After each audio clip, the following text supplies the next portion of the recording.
मैं अपने बारे में थोड़ा बताता हूँ यार, जिससे कि बुक्स कौन सी यूज करनी है वो सब बताऊंगा। डोंट वरी, आज की क्लास में हम वार्तालाप ही करेंगे, आप मेरे से डाउट पूछोगे।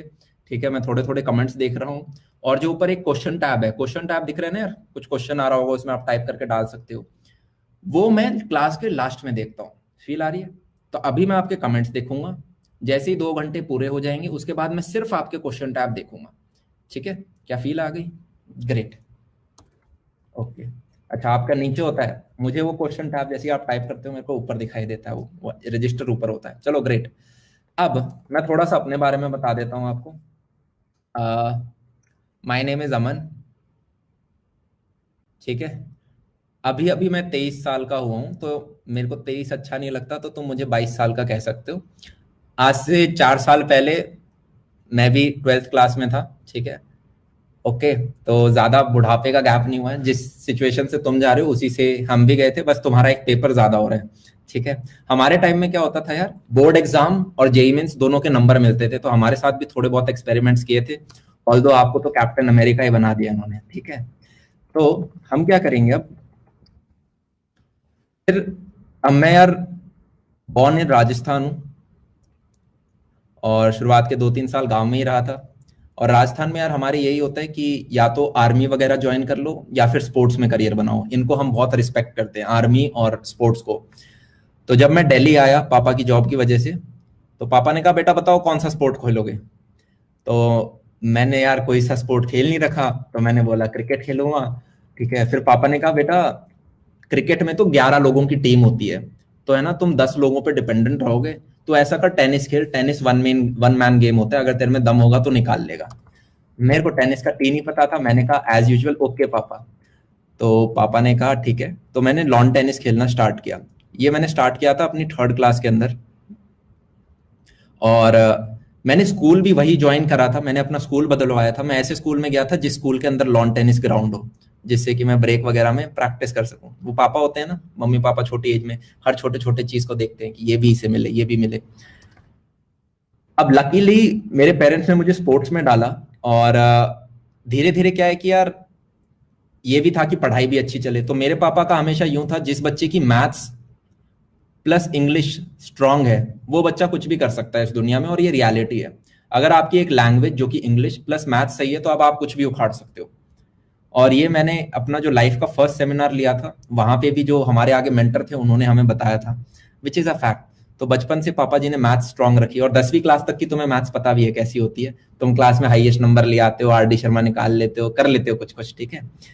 तो मैथ्स इंग्लिश दो पे ध्यान रखा। और 7th क्लास में पापा ने कहा चलो बेटा एंट्रेंस टेस्ट दो और डीपीएस वसंत कुंज में आ जाओ। तो मैं डीपीएस वसंत कुंज में आ गया। ठीक है। ये लक्ष्मण पब्लिक स्कूल था, लक्ष्मण पब्लिक स्कूल एलपीएस, और 7th क्लास में मैं डीपीएस वसंत कुंज में आ गया।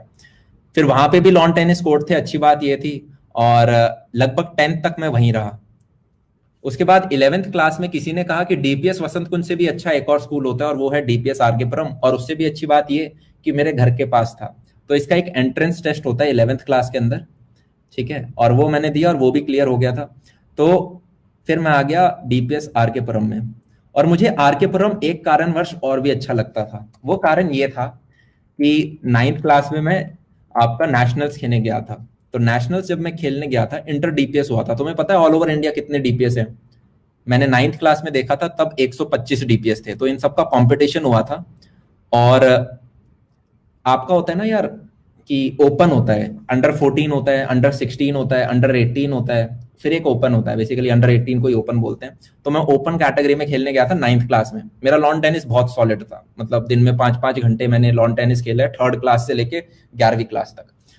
तो उसमें मैं सेकंड आया, डीपीएस वसंत कुंज सेकंड आया। और फर्स्ट पता है कौन आया था?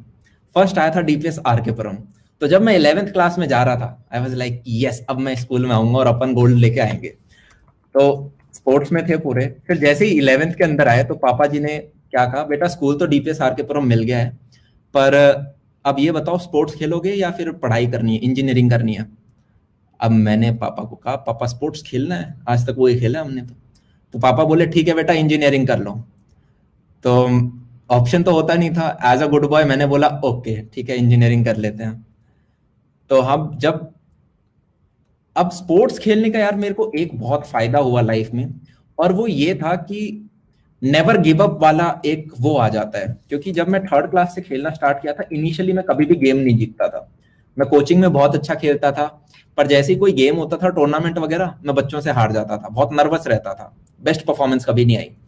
पर वो खेलते खेलते 3-4 साल में धीरे धीरे हम जीतना स्टार्ट हुए। और स्पोर्ट्स आपको नेवर गिव अप स्ट्रैटेजी देता है, नेवर गिव अप, समझ रहे हो, हंटर, टाइगर, राइट। तो शायद मैं 10th क्लास तक उतना पढ़ा नहीं, नंबर अच्छे आ जाते थे मैथ्स वगैरह में, पर उसने एक ऐसी चीज थी, वो थी फाइटर स्पिरिट। वो क्या थी? फाइटर स्पिरिट, वॉरियर स्पिरिट, ठीक है, कि भाई खेलेंगे, धूप के 3 बज रखे हैं फिर भी हम खेलेंगे। ओके। अब जब हम 11th में आए, तो यार 11th में तुम्हें पता चलता है कि जिस मैथ्स में तुम सोच रहे थे तुम स्ट्रांग हो, उसमें तुम स्ट्रांग नहीं हो। क्योंकि एकदम से सिलेबस बढ़ जाता है, एकदम से जज्बात बदल दिए, माहौल बदल देते हैं वो, हाँ या ना। तो फिर भी यार क्योंकि बिलीफ था कि हाँ मैथ्स अच्छी है, तो मैंने क्या पकड़ा कि यार मैथ्स को है ना टाइम देंगे तो हो जाएगी। मैथ्स को टाइम दिया, इतना टाइम दिया कि फिजिक्स और केमिस्ट्री छूट गए। फील आ रही है? थोड़ा थोड़ा केमिस्ट्री पसंद था तो चलो केमिस्ट्री को पकड़ लिया, पर फिजिक्स मेरा एकदम छूट गया था। फिजिक्स मेरा एकदम छूट गया था। तो इवेंचुअली क्या हुआ, मैथ्स में नंबर आ रहे हैं, केमिस्ट्री में नंबर आ रहे हैं, पर फिजिक्स समझ में ही नहीं आ रहा। टीचर भी कुछ ऐसे ही थे, ठीक है। और मेरा ट्रैवलिंग में टाइम जा रहा है, 1-2 घंटे में दूर जाता था कोचिंग में, और फिर वापस आता था, डीटीसी के सारे रूट पता चल गए थे, ठीक है।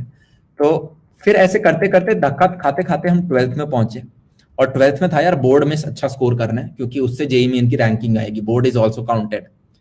अब मैंने कहा यार क्या करें, तो मैंने एक डिसीजन लिया, कोचिंग इंस्टीट्यूट छोड़ो। वहां पे देख लिया मैंने, कुछ निकल के नहीं आ रहा, इतना मजा नहीं आ रहा। मैं घर में बैठा और मैंने पर्सनल ट्यूशन लगाया था उस टाइम।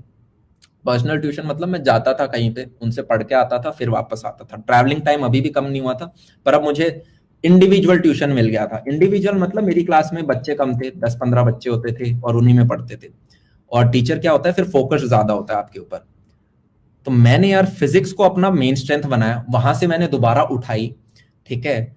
और केमिस्ट्री जो थी वो वैसी की वैसी स्ट्रेंथन रही। मैथ्स पे मैंने अपना टाइम थोड़ा कम किया। और इवेंचुअली ये हुआ, जब मैं 11th में था यार, मेरे फिजिक्स में बहुत कम नंबर आते थे। हमारे टाइम में 120 नंबर का पेपर होता था। तो कभी कभी ऐसे होता था कि भाई 15 तक आए हैं, मेरे मेरे 25 तक आए हैं, ठीक है, इस तरह के नंबर आ रहे हैं। पर जैसे ही मैं 12th में आया और फिजिक्स को एक बार समझ के पढ़ना स्टार्ट किया, ये सेम चीज में मेरे सब्जेक्ट, मेरा पहला जंप पता है क्या आया था? मेरा पहला जंप मुझे याद है, 120 का पेपर हुआ था और मेरे 105 आए थे फिजिक्स के जो शुरुआत के 2 चैप्टर हैं। और मैंने कहा भाई साहब, इतने तो ना केमिस्ट्री में है ना मैथ्स में है, मतलब अगर इस सब्जेक्ट को ढंग से पढ़ा जाए तो ये मजे दिला सकता है। और वहां से फिजिक्स के साथ एक प्रेम जुड़ गया, ठीक है। और कुछ कुछ हुआ, फिर इतने में यार आपको पता भी नहीं चलता कि आपको पता चला आपकी 11th कैसे बीत गई। नहीं, ऐसे लगता है कि कल की बात थी, अभी तो 10th का रिजल्ट आया था, अब 12th में आ गए। सिमिलरली 12th भी निकल जाएगी। हम आए, अब यार आईआईटीज में मेरे को मिली थी बहुत लोअर चॉइस, ये बीएचयू वगैरह नहीं होते, ये सब मिले थे। तो उससे बेटर मेरे को पहले ही पता था मेरी औकात नहीं है आईआईटी वाली। मैं स्पोर्ट्स का बंदा हूँ, मुझे जो पता था कि आईआईटी के अंदर मेरे को कंप्यूटर साइंस वगैरह नहीं मिलेगा, जो मिलेगा कोई छोटी ब्रांच मिलेगी, छोटा कॉलेज मिलेगा। तो मेरा पहले से टारगेट था कि मुझे एनआईटीज, ट्रिपल आईटी, या फिर दिल्ली के अंदर 2 बहुत अच्छे इंस्टीट्यूट हैं, एनएसआईटी, डीटीयू, इनके अंदर जाना है। और एनएसआईटी के बारे में मैंने सुना था कि यार लास्ट ईयर जो 12th में जब मैं था, यहां से 8 बच्चे निकले थे गूगल के अंदर जिनका 1.25 करोड़ का पैकेज था, और ये बात मैं कर रहा हूं 2015 की। तो 8 बच्चे तो यार आईआईटी दिल्ली से नहीं निकलते, गूगल के अंदर 1.25 करोड़। तो ये बहुत अच्छा था, और मैंने सोच लिया था कि यार अगर इसकी मेरे को कंप्यूटर साइंस मिल गई ना, तो स्वाद आ जाएंगी जिंदगी के अंदर, ठीक है। तो मैंने कहा ग्रेट, इसी के करते हैं, ये हमारी औकात के अंदर है और इसको हम टारगेट भी कर सकते हैं। यहाँ पे यार आपको चीज समझती जानी है। मैं आपको सारी अपनी हिस्ट्री इसलिए बता रहा हूँ कि अगर आपका भी कुछ सेम रहा है, तो जो मैंने किया वो आप भी कर सकते हो, हाँ या ना।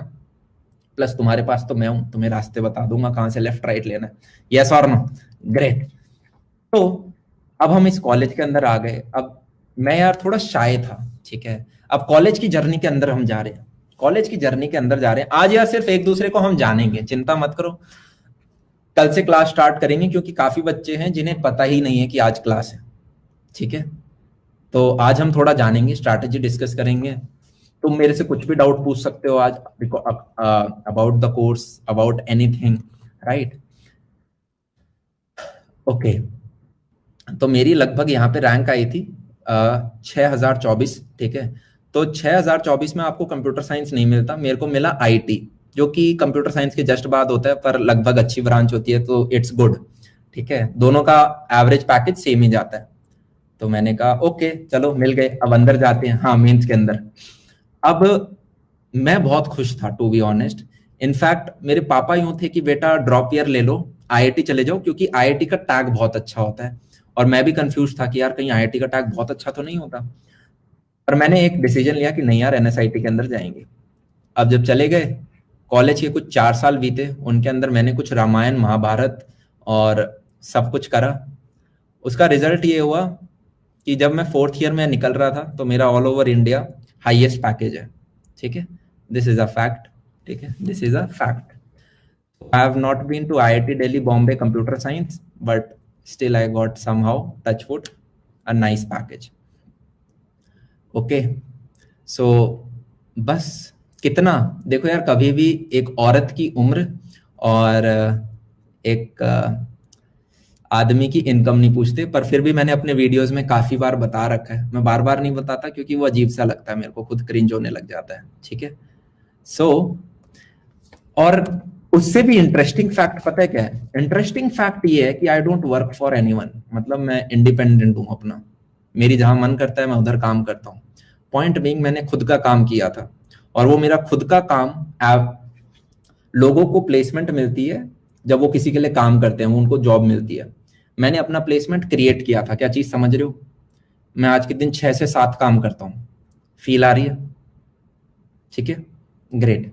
सो बस, तो अब इस 4 साल के दौरान मैंने एक चीज समझी कि यार अगर मेरे जैसा व्यक्ति जिसने 10th तक ज्यादा पढ़ाई नहीं करी, ठीक है, जिसने 11th 12th में भी एक एवरेज बच्चा ही रहा, 6000 रैंक कोई टॉप क्लास रैंक नहीं होती यार, वो टॉप 100 रैंक नहीं है, वो टॉप 500 रैंक नहीं है, ठीक है। पर जो भी चीजें मेरे साथ हुई उनका मुझे एक प्लस पॉइंट दिखता है। क्या ये चीज समझ में आ रही है भैया? प्लस पॉइंट कैसे? जैसे मैंने आपको शुरुआत में बताया, मैंने शुरुआत में बचपन में स्पोर्ट्स खेला, वो मेरा सबसे प्लस पॉइंट मुझे लगता है। वो मेरी कमी नहीं है कि यार बचपन में मुझे आरडी शर्मा निकालनी चाहिए थी, बचपन में मुझे और पढ़ना चाहिए था, आईआईटी जेईई की तैयारी नहीं, अच्छा हुआ मैंने स्पोर्ट्स खेला, हेल्दी रहा, ठीक है, फाइटर स्पिरिट आई। फिर सिमिलरली जब मैं 11th के अंदर आया, तो यहाँ पे मैंने और फाइट मारी। मुझे 11वीं में कुछ समझ में नहीं आ रहा था मेरी जिंदगी के साथ क्या हो रहा है, मेजोरिटी बच्चों की तरह कर रहे हैं, हसल में लगे हुए हैं। पर ये भी एक बहुत अच्छी चीज है क्योंकि इसने हसल करना सिखाया है, हाँ या ना? कुछ समझ में नहीं आ रहा है, तुम 2 घंटे की ट्रैवलिंग कर रहे हो, बस पकड़ के जा रहे हो, वापस आ रहे हो, 3 टीचरों से पढ़ रहे हो। मैंने गलतियां करी, मिस्टेक्स करी, और उन मिस्टेक्स से मैं सीखा। क्या फील आ रही है? तो जब हम यार कंप्लेन करते हैं कि यार मेरी 11वीं बर्बाद हो गई किसी टीचर की वजह से, या फिर मेरा स्कूल खराब था, या माहौल खराब था, पेरेंट्स ने अच्छी तरह से गाइड नहीं किया, तो फिर उन्हें दिल से क्रिटिसाइज करो। जिंदगी में अगर कोई चीज किसी की वजह से खराब हो रही है तो उसी की वजह से अच्छी भी हो रही है। उस खराब माहौल ने आपको फाइट और हसल करना सिखाया है, राइट और नो? वो 11वीं अगर मेरी उतनी खराब नहीं जाती तो आज मैं वो नहीं होता जो मैं हूं।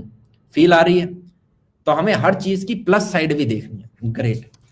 सो फिर 12th के अंदर आए, 12th के अंदर कुछ कुछ सीखा। यहाँ पे हम ये सीखे कि यार किसी चीज को पकड़ के अगर करना स्टार्ट करते हैं और उस पर प्रैक्टिस करें, कंसिस्टेंट रहें, तो ऐसी कोई चीज नहीं है जो हम नहीं कर सकते, ऐसी कोई चीज नहीं है जो हम नहीं कर सकते, ठीक है, ग्रेट। अब जब मैं कॉलेज के अंदर आया तो मैं ये